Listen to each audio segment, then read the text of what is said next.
Well, hello everybody and welcome to another Happy Travellers vlog. And what I'm going to do is I'm going to call this vlog edition the Dave and Beryl edition.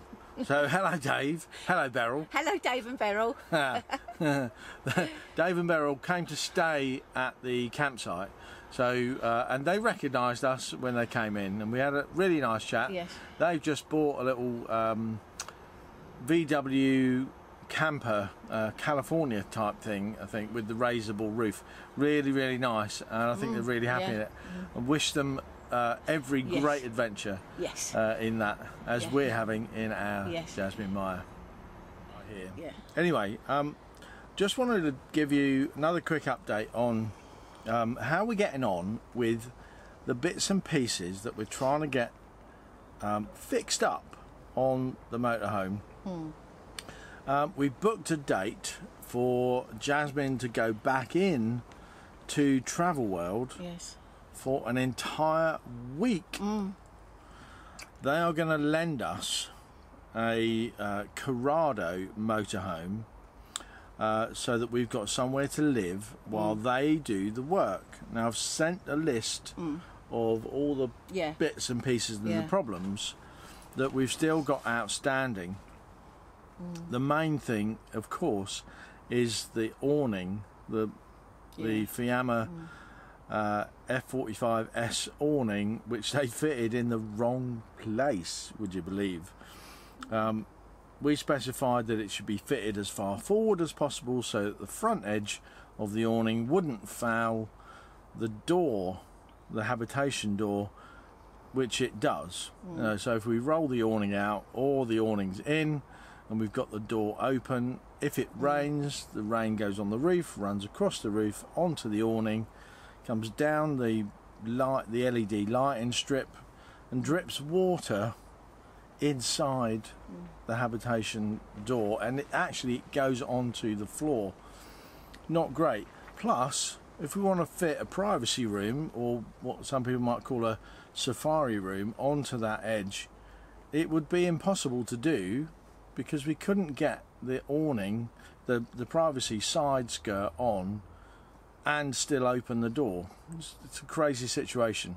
Anyway, going back in, they're going to have it for a week. We're going to borrow a Corrado for a week. I'm assuming it'll be a similar sort of layout.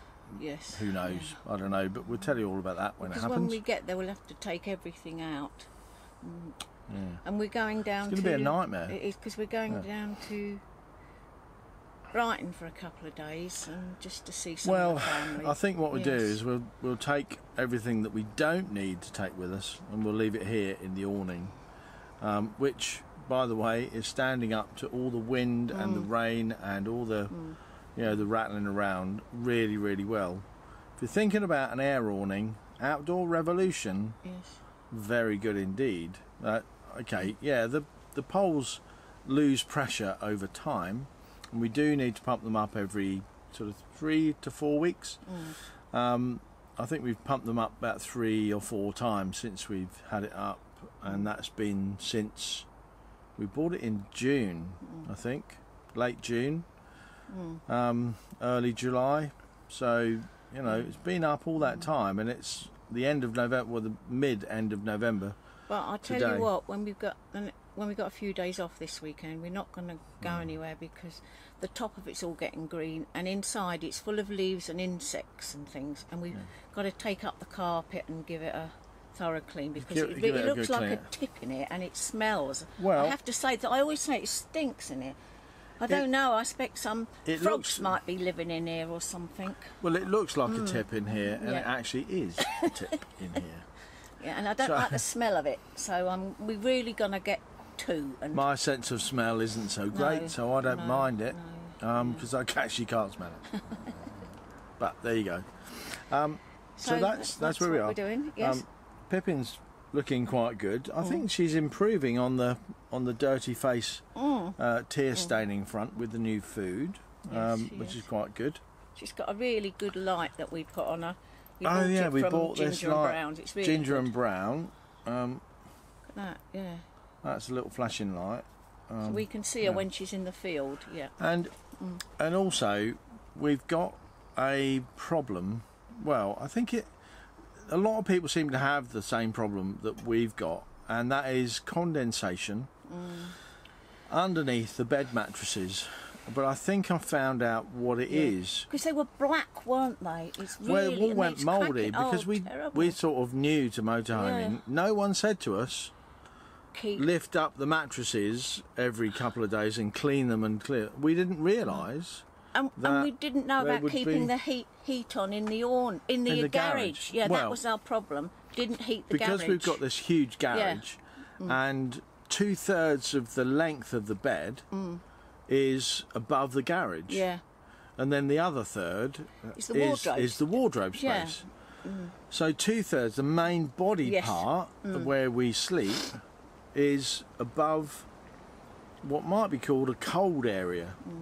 So, and there's a thin board that separates the bed area from the garage. So what you do, you get all this cold air, especially now in winter, that's trapped inside the garage, and the hot air above in the bedroom area.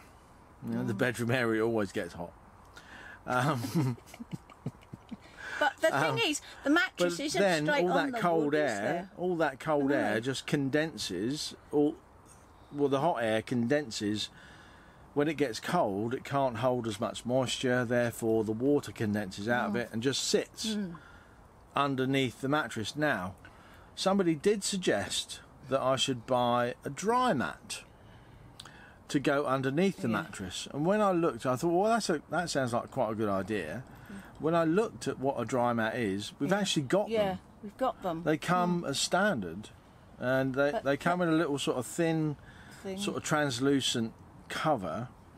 But that now, and the board on my side, the bed board on my side, is actually crinkling with the moisture and the mould. So I might have to have that replaced. Yeah. I think we might replace both of them. I don't know, and the dry mats. I'll have to wash them again. I've washed them before. We can wash them, and they do turn out all right. They go a bit funny, and they get all sort of shapes. Yeah. You know, messed up. But the dry mat is only like that thin, and it's like a real plastic material sort of grid. You know, so it's an open air gap. But it still is very moist under the bed, under the mattresses. So we're having to lift the mattresses every couple of days and give them a good clean out.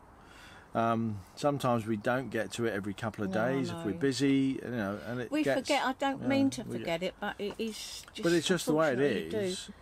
We keep not meaning to tidy up and things, and then.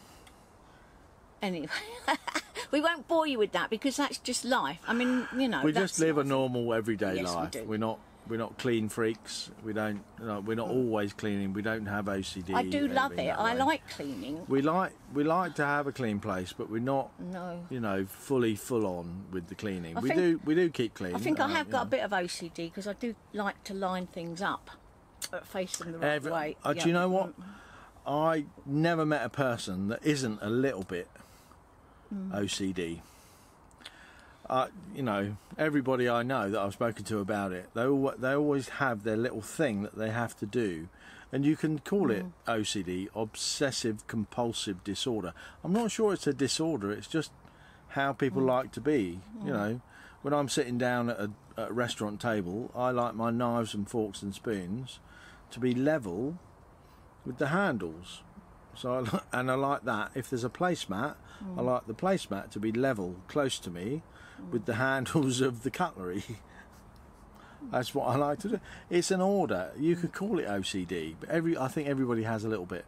If you don't,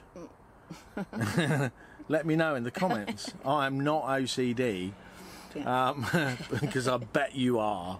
I bet I could find it.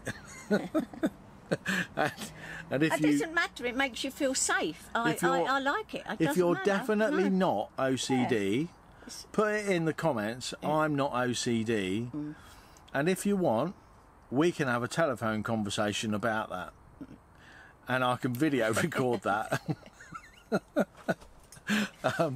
But but you need to be confident.